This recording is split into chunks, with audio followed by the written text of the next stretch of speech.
یک هستم. پدر مادرت هستن؟ پدر نه. چودای پدرت؟ مردگیه.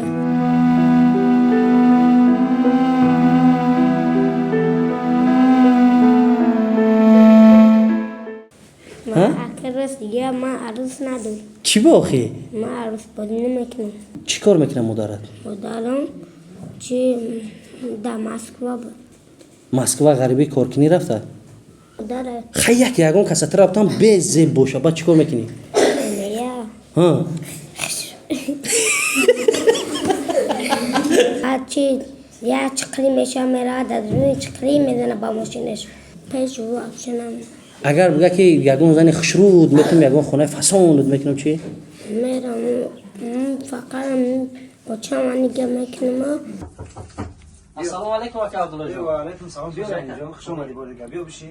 میشه رحمت اکا وقتی اشته ندارم بخش میدونی که غریبی خیلی کار باری سوسو همون مساجکای زکس کردگی ما رو آوردی. بله برای خود گفتی نه الحمدلله. نه اکا عبدالله جان من در این دنیا برای خودم هیچ چیزی نمیخوام. هر چی که میکنم برای پدر و مادرم. برای پدر و مادر. همه یک مساجکای خوبش هستن میگن که قیمت به قیمت نیست، ارزان به لب نیست. این همین خوب بهترین شاید. اکا جونا. بله. اینا توصیه میتین برای پدر و پدر مادر اکا خوب شد توصیه دادم. ای ماشاءالله هزار رحمت. انا دوستان عزیز میتونه که مساجکای خوب برای پدر و مادر از همین دکان ما دکان زیارت شاپ دسترس کنین. همه خلاص اکا بله چند نمود شایو نکی برادر همین خوبش همه برادر. قوت با توانایی میتونه ای خریداری که نمیتونه میتونین با ارزان ترک شسته ای خریداری که رویی که با پدر و مادر در هر یک کدوم ما شما دعا کنن. از اون رحمت اینا نمره بواری اکا عبدالله جان رویش که دوستاتا. دوستان عزیز دویم نفری که همراهش ما صحبت میکنیم یک دودرچه شوخی مای کمتر زیخ شدین با باینده کمتر خرسندی کنین. سلام علیکم دودر جان. نام تو چیه بلند گفت؟ ایوب. ای کجا میشی؟ از فرخو. ای کجاش؟ چه ابراهیمو. ایوب جان تو چند ساله هستی؟ 12 ساله. 12 ساله؟ چی میدونی شعر افندی انکدوت؟ افندی میدونم من شعر میدونم. پگه کلون شاید در آینده چی میشی؟ ملیسا خدمت به دولت میکنی؟ مکتب میونه را بود کنی اول میخونی یا زن میگیری؟ میخونم. یگون عروس داری؟ نه. چی با؟ من عروس دیگه من عروس ندارم. چی با آخی؟ من عروس بازی نمیکنم. تو بچه با عقلی ها؟ آخی بچه های همصفات گفتن که عروس بازی میکنه کو؟ شوخی میکنم من عروس ندارم. شوخی میکنه؟ حالی چرا عینی خوندن تا یا؟ اگر پگه کلون شای اوچیتا میگوی خونه که خواست گوری بروا؟ یگون مثال یگون دخترم میبینی تری ناز میبینی یا گواره بخش کردگی ها؟ کار ندارم با دخترم. کی بعد پدر مادر کسی رفتن همون را میگیری؟ اختیار همون پدر مادره. خیلی یگون کسات رفتن به زیب باشه با چی کار میکنی؟ نه.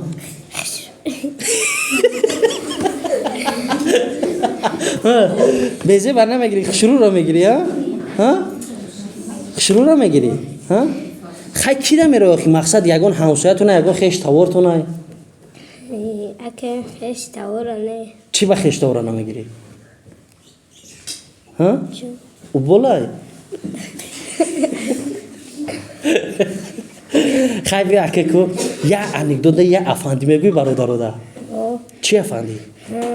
بدنابده افندی با ماشینش رفته سبده همه ماشینش رفته سبده که دره یا درخت رفته درخت همه جقه میره و بعد چی یا چکری میشه میره در روی چکری میزنه با ماشینش میگه از بیستیم بچه ها میره درست تاکسی داره و دم داره با میگه از بیستیم میره خونه زینه را میگیره میره. ای دوداری ما دیدن چقدر بچه شوخ بودای بچه در اویلا چند کسی دودارم؟ من یک نفر. اکا دودار همسویا خیلی ندارین؟ چی با یک نفری؟ من یک کسی. پدر مادرت هستن؟ پدر نه. چودای پدرت؟ مردگیه. ای خداوند جوش جنت کنه. مادر چی؟ بابا. چی کار میکنه مادرت؟ مادرم چی در مسکو بود. مسکو غریبی کار کنی رفته؟ اولی مسکو اومد؟ نه. در مسکو حاجی هم؟ نه حج رفتگیه. کجا رفتگی؟ حج. حج رفتگی؟ ماشاءالله. پدرت چیکار کرد؟ یگان بیماری داشت؟ نمیدونی؟ نمیدونم مرا چه همه گلاوزم نمیدونم همه وقتم بود. این سخنان را مادر گفتن هم خیلی؟ ماشاءالله خیلی. اگر که مثال آینده کلان شای بفهمی پدرت زنده پدرت هست با سراغ پیش میره چی با؟ چورشی کنم دیگه وقتی که کارون مکا چون دیگه پیش نمیره نگاه شان نکن خونه بگه خونه هم بخره خونه شان نگاه نکن رنگ روشان نگاه نکن چی باخی؟ نمیفوره؟ برای که چند سگه نره امایدکی مایکیم ندم تو نه اگزمی هم با آنجا نمیتونم سر داده با این نمیشه آنگفشه و چند گفته بود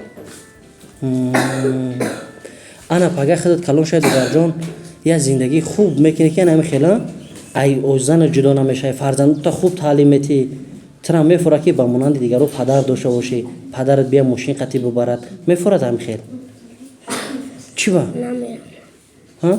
پیش رو افشه نمیرم اگر بگه که یگون زن خشرود میتونم یگون خونه فساند میکنم چی؟ میرم فقط اوچه من نگه میکنم اوچه من میسال نمه کلان شم اوچه من نگه کنم اوچه تا نگاه کنی ها؟ ملدیز خود چند ساله هستی گفتی؟ اسلام الدین جان هم داشتی؟ ایوب جان ها؟